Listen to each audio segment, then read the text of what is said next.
Sonic Universe Issue 52 Worlds Collide. For some reason, we're starting out an issue with those words. That's gotta be a record of some kind. Sonic thinks the Pocket Zone isn't as trippy as the Special Zone that he's apparently familiar with in the reboot universe. Why? It looks the same to me. Tails somehow knows how complete nowhere that the stone in particular is somewhere between their two worlds. I mean, I guess that would make sense in order to have Wily and Eggman have a meeting place. Why did he bother saying everything before that point in this panel when he should know that Mega Man knows they're all from separate universes? Mega Man's surprised that they're from whole other universes and not simply different planets. After all of that padding is done, Rush saves Sonic from a sudden laser from Copy Robot, who has suddenly changed his appearance to a darker one because I guess he's facing off with someone who has an identity crisis about being similar to, and he wants to show off that yes, he's a different robot from Mega Man. Wait, if he clearly has different colored eyes from Mega Man, which he always had even when imitating Mega Man earlier, why did Sonic point out the eye color change when he was faced with Mega Man? Did he seriously forget the red eyes? Did he just silently assume that he changed his eye color for no reason whatsoever, and not think to point it out? I knew it, the writing's even worse! I mean, he should have immediately just asked Mega Man why his eyes aren't red anymore, and avoided the entire fight altogether! Ugh! Copybot tells Genesis unit to engage, and as Sonic's running on the water, he's about to get a familiar bit of deja vu because of the word Genesis, which Eggman really shouldn't have allowed him to remember in a retconned universe. Right when the fight begins, the comic immediately cuts away from that to pointlessly show us Duo getting the transmission from Eggman, Dr. Light, wasting comic space. As I could have just assumed he would get it and come to help.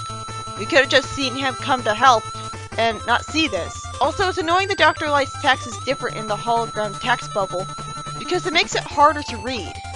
For no reason, Sonic says that he has the oddest sense of deja vu as he fights a robot with a glowing stick. Is he being reminded of Monkey Kong somehow when Eggman should have erased those memories from him? A water-shooting robot shoots water while saying that robots can't drown, and yet he's going to waste time testing that. Then we see Chow recording the fight for Eggman. I guess the Genesis Wave reprogrammed Chow's brain to be loyal to them and agreed to do such recording. Because you'd think the Eggman would just abuse a Chow if he had one. I guess with him being portrayed as kind of less evil recently, maybe he would pet a Chow. Silver and Blaze, for some reason, even though she's from the Soul Dimension, are both robots in this universe, handing Eggman the Emerald. Eggman belittles the power of the Genesis unit for obvious reasons. The two have a brief, bitter argument over this before they randomly shake hands, and Wily says that whoever's nemesis survives the longest can claim their world as superior. Sonic is confused by the robot that he's fighting seeming to duplicate himself surrounding him, as I wonder why he's been just standing there like a dope instead of just trashing him immediately with this super speed. Instead he feels the need to ask Tails for help when Tails is being sucked up, or attacked by sound waves, or whatever's happening here. I'm not enjoying seeing these robots fight them since I have no idea who they are, and don't even care about them enough to remember their names. I'm a Sonic fan, not a Mega Man fan, which is probably what the majority of the people reading this crossover were. They should have expected their audience to be the same. I'm pretty sure the Sonic comic sold more than the Mega Man comic. Did it? The Mega Man comic was cancelled due to low sales. Mega Man equips Tailwind, so apparently he did get Tails' weapon data.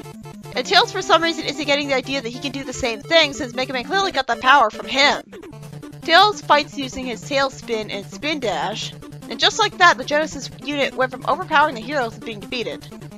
Then my point about Sonic's wimpification here is lampshaded as Tails patronizes Sonic, patting him on the head, saying that he helped too when he really didn't. You'd think someone with super speed, able to attack at the same speed, would be way more helpful in the fight than that. So, more forced writing. Mega Man says that he thought he'd taken care of Copybot and the Genesis unit a long time ago, since they were completely and utterly destroyed. Sonic talks about how he has the feeling for no reason whatsoever that time and space have been manipulated before. Why does he know this when his memories of that should have been rewritten? Because he's the main character, you silly goose. Stop being interested in the universe. This is meta logic we're working on. You're not allowed to be invested in the universe and think logically because it's just a comic for little children about magic and blue hedgehogs. Ugh! I can barely type that with a straight face. But that's the logic the comic's written on now. Is the entire reboot gonna be written this meta logic-y? At least they figure out which way to go logically, since Rush uses his sense of smell, which I like in a robot. After they go around a zone with disappearing and reappearing blocks and springs, they find the wily egg, which I almost called a death egg until I saw the skull motif. Also, the zone has an Eggman-faced sun and a wily-faced moon, which makes sense for their partnership, and they look like they're ready for a solar eclipse since they're so close together. But that wouldn't happen because that would be interesting. Tails wonders if that face is just one of many, even though I doubt that the villains, especially the ones he's faced, had the time and resources to waste on many different faces at once. Although, you'd think they'd be able to make a huge amount of bases, since the Twilight Cage that they're in has a whole bunch of, like, they'd be able to make a lot of different things in a small amount of time compared to, well, I guess they're just gonna forget about that? He also points out that they haven't found any of their friends here yet.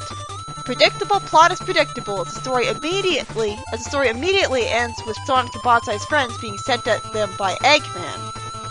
This issue is by Ian Flynn and was about Sonic fighting the Genesis unit in the Wily Zone and being totally wimpified in favor of Mega Man, the person from the universe he's crossing over with, was slow as a snail compared to him. Just like in the Sabrina crossover and the superhero crossover, because someone with super speed should have fared much better in the fight than that. Instead, Mega Man wins the fight with his tornado generating power that Tails got him, and Tails doesn't get that he should be able to do that too since he got the power from him. He doesn't even question it. Also, because we're being treated like idiots, Sonic remembers that time and space had been messed with before because the audience remembers that, when he should have had memories of that when reality was rewritten by Eggman. This could have easily not been the case since it seems to contribute nothing to the plot. Not to mention I have to wonder what's so special about Sonic that he remembers this and not Tails. Oh right, he's the mascot character that they use to chill the games. Meta logic, that's all this crossover runs on. You gotta think insanely.